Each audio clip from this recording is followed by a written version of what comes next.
televizor. Boshqatdan kelsam kir mashina deb berasizmi? Bo'ldi, farqi yo'q. Shu kunlarda uyingizda nima bo'lsa yaxshi bo'ladi. Xo'jayinim yaxshi bo'lsa lab berdi. Xolamizni xo'jayinlarini deb o'qib qo'yaylik. Pul bo'lsa yaxshi bo'ladi. Elektromobil bo'lsa ham mayli. Full BMW. Nexia mashina bo'lsa ham lekin yo'q emas. Divan, spalni divan bo'lar-ku. Tevayli bo'lsa ham yaxshi bo'lardi. Uyim joyim bo'lsa yaxshi. Shavkat Mirziyoyev, Mir Amonovich 150 ga kirsinlar. Nima bo'lsa yaxshi bo'ladi. Kir yuvish mashinasi Nimaga kir yuvish mashinasi? buzilib qoldi.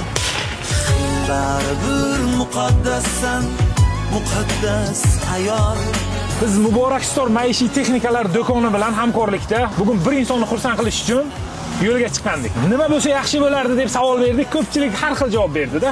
Siz ikkilanmasdan kir yuvish mashinasi dedingiz. Bugun sizga nasib qilgan ekan. Sizni tabriklaymiz. Instagramingiz bormi? Instagramda Shahzod Aslonovga obuna bo'lganmiz. Instagramda obuna bo'lgan bo'lsangiz, hozir qo'shimchasiga sizga mana shu $100 beraman.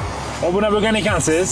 Obuna bo'lganingiz uchun addushi mana shu $100 ham sizga bu yangi yil munosabati bilan bayramga. Alloh rozi bo'lsin.